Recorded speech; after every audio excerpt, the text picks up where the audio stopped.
Amici di Via Vai TV Online, siamo qui con Aldo Pigatto, capo barman, vice fiduciario per il Veneto e il Trentino Alto Adige dell'AIBES. Ciao Aldo. Ciao Patrizia e buongiorno a tutti voi. Aldo, racconta un po' ai nostri ascoltatori di cosa si tratta, cos'è l'AIBES e che cosa rappresenta questa associazione. Beh, oggi noi andremo a parlare di cocktail, però non si può farlo se prima non parliamo dell'associazione che io rappresento.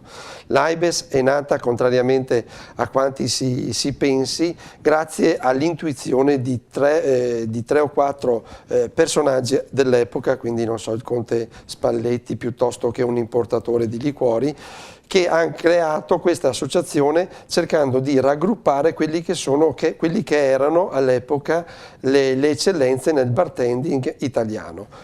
Tant'è che poi 2 anni successivamente alla nascita dell'AIBES, che è datata 1949, noi abbiamo una sede nostra nazionale in via Baldissera 2 a Milano. 2 anni dopo questa intuizione ha avuto lo sfocio a livello mondiale, tant'è che nel 1951 a Torquay in Inghilterra nasce l'IBA, che conta oggi a gennaio 2011, ben 54 nazioni raggruppate in questa International Bartender Association.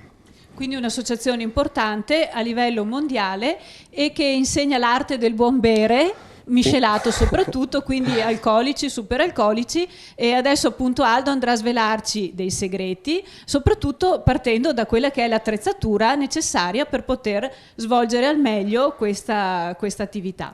Allora, quello che è il motto che contraddistingue il barman AIBES, tenete presente che voi quando entrate in un locale dove trovate un professionista che mostra comunque sia o la bandierina azzurra o lo stemma che identifica l'AIBES, trovate comunque un professionista a 360 gradi.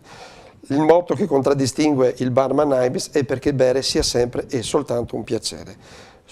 Partendo da questi presupposti, il bere consapevole è d'obbligo per quanto riguarda la nostra categoria, tant'è che poi anche a livello di sezione, quindi Veneto e Trentino Alto Adige, ci siamo mossi a livello istituzionale molto bene e abbiamo dei riscontri anche oggettivi.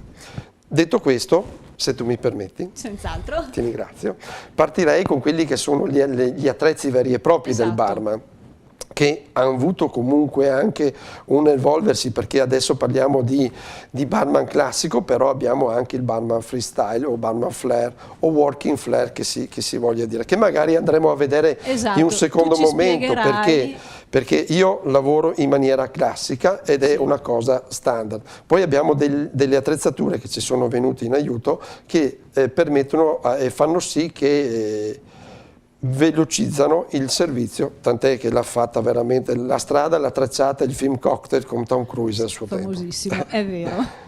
Detto questo, io andrei subito a vedere quello che è il primo attrezzo che rappresenta il barman, ed è lo shaker.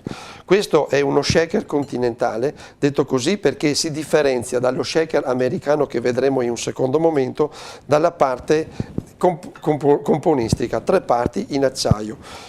Ci sono di varie misure e di varie forme. L'importante è quella che è la funzione stessa dello shaker, quindi raffreddare, emulsionare e creare quella che è poi la miscela da andare a bere.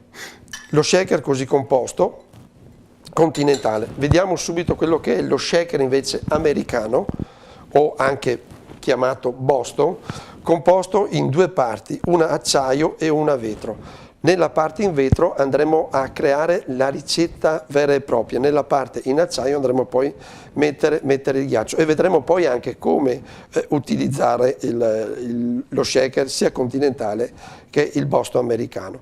Un altro attrezzo che serve per forza di cose quando noi usiamo questi 2 shaker è lo strainer. La terminologia è tutta quanta inglese, perché proprio il bartending parla inglese, a differenza di quella che è la terminologia della cucina, che è prettamente in francese. Lo strainer non è altro che un passino, serve per trattenere, quindi si va a usare in questo modo, trattenere il ghiaccio al momento in cui noi andremo a versare il drink nel bicchiere. Un altro importante attrezzo è questo bar spoon, che ha due funzioni. Ha un piccolo muddler, questo perché magari in alcune ricette, e le vedremo quando andremo a fare poi anche le ricette vere e proprie, ci dà la possibilità di pestare quelli che sono gli ingredienti, la buccia di limone piuttosto che lo zucchero e quant'altro, e ci permette di mescolare delicatamente il nostro drink. Un attrezzo che è di nuova generazione è questo Boston, sempre americano, con una parte in gomma. Questo perché? Perché negli ultimi anni si è diffusa molto la cultura del working flare, quindi lavorare in maniera veloce, e questa impugnatura ci permette che lo shaker, una volta raffreddato, non ci scivoli dalle mani. Cose che non devono mai mancare nell'attrezzatura di un barman sono gli stirrer, quindi sono dei frullini, dei mescolini, una grattugia per la cannella quando andremo a fare il cocktail Alexander, un jiggler, quindi un misurino, e qui abbiamo le due porzioni, i 4 CL piuttosto che i 2 CL, uno spargicacao, perché contrariamente a quanto si pensi ci sono delle ricette, vedi l'Alexander che nasce con la grattugiata di noce moscata, però alcuni clienti la noce moscata non piace, allora ci si può tranquillamente mettere una spolveratina di cacao. Non possono mancare due tipologie di cannucce, una lunga se andremo poi a servire dei long drink e una più corta se andremo a servire dei drink in determinati bicchieri che vedremo poi in un secondo momento. Nel moderno bartending non può mancare questa bottiglia. Questa si chiama speed bottle, quindi una bottiglia veloce. Questo perché? Innanzitutto è a norma HACCP, quindi a norma igienico-sanitaria.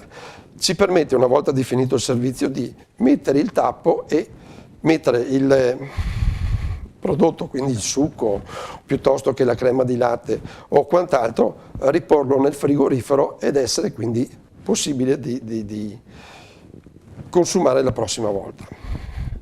Detto questo, altri due attrezzi importanti sono una paletta, questa in policarbonato, serve per raccogliere il ghiaccio, questa tra le altre cose è anche calibrata perché raccoglie con un colpo di paletta 4 o 5 cubetti di ghiaccio, non di più. Ha dei fori per scolare l'acqua. Un'altra paletta da ghiaccio può essere questa, sempre con i fori, che permette di scolare l'acqua. Negli ultimi anni sono venuti veramente anche a uso e consumo dei cocktail tropicali. Non può mancare a questo punto questi attrezzi che sono dei muddler, quindi dei pestelli, anche questi a norma HACCP, quindi in plastica, si possono lavare tranquillamente. Non vanno più bene quelli che sono di legno, perché purtroppo non sono più a norma igienico. Qui ce ne abbiamo di varie forme. Un'altra cosa che non può mancare nell'attrezzatura di un barman è sicuramente un apribottiglie per le bibite sodate e delle varie pinzette che servono poi per, non so, raccogliere le cannucce, piuttosto magari più piccole per poter mettere le decorazioni sui drink stessi. Ok, e questa è la parte di attrezzatura.